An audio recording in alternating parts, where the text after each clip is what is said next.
आज का यह वीडियो महाभारत से लिया गया एक बेहद ही प्रेरक कथा है। जब एक व्यक्ति अपने पिता के दाह संस्कार के लिए चंदन की लकड़ियां खोजते हुए युधिष्ठिर के पास पहुंचा। वैसे तो महाभारत में जीवन प्रबंधन, नैतिकता और नेतृत्व के गहरे सूत्र छिपे हुए हैं। महाभारत में एक कथा है जिसमें युधिष्ठिर और कर्ण की तुलना होती है। कथा में जब एक व्यक्ति अपने पिता के दाह संस्कार के लिए चंदन की लकड़ियां खोजते हुए सबसे पहले युधिष्ठिर और फिर कर्ण के पास पहुंचता है। जानिए आज की इस पूरी कथा में। इस कथा से हमें सीख भी मिलती है। एक व्यक्ति के पिता का देहांत हो गया तो वह सोचने लगा कि मुझे अपने पिता का अंतिम संस्कार चंदन की लकड़ियों से करना चाहिए। इस समय बारिश हो रही थी, इसी कारण कहीं भी उसे चंदन की सूखी लकड़ियां प्राप्त नहीं हुई। उस व्यक्ति ने विचार किया कि मुझे अपने राजा युधिष्ठिर के पास जाना चाहिए। ऐसे में युधिष्ठिर के पास संसाधनों की कोई कमी नहीं थी।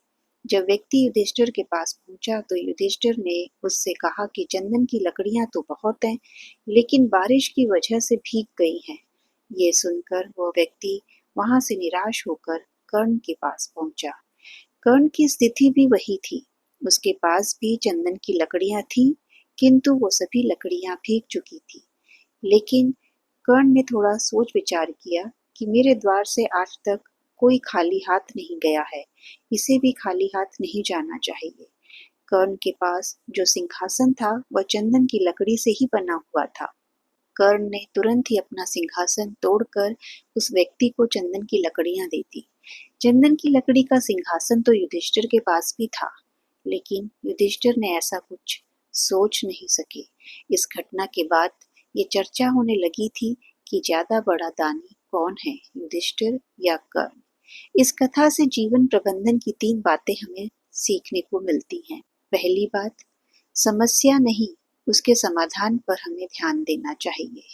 युधिष्ठिर ने देखा कि लकड़ियां भीगी हैं और निष्कर्ष पर पहुंच गए कि उनकी चंदन की सूखी लकड़ियां नहीं हैं। दूसरी ओर कर्ण ने समस्या के समाधान के बारे में सोचा। यही सफल जीवन प्रबंधन का मूल मंत्र है। जब परिस्थिति जटिल हो जाए तब समाधान ढूंढने की कोशिश करनी चाहिए। दूसरी बात, दान समझदारी से देना चाहिए। कर्ण ने ये नहीं सोचा कि सिंहासन कट जाएगा, टूट जाएगा, बल्कि ये देखा कि किसी की अंतिम इच्छा पूरी हो सकती है। यही सच्ची उदारता है जो समय, स्थान और पात्र को समझकर निर्णय लेती है। हमें भी दान देते समय समझदारी से काम लेना चाहिए। तीसरी बात, सम्मान पद से नहीं अच्छे कर्म से मिलता है। युधिष्ठिर राजा थे पर कर्ण का ये कर्म श्रेष्ठ था। ऐसे ही कर्मों की वजह से कर्ण को दानवीर कहा जाता है। किसी की मदद करनी हो तो हमें सिर्फ अपना सामर्थ्य देखना काफी नहीं, समय और सामने वाले की भावना भी समझनी चाहिए। जब कोई जरूरतमंद दिखाई दे तो उसकी जरूरत को समझकर दान करें। कर्ण और युधिष्ठिर की यह कथा हमें सिखाती है कि सच्ची सेवा वही है जो सहानुभूति और दूरदृष्टि से की जाए। तभी हम भी अपने जीवन में दानवीर बन सकते हैं।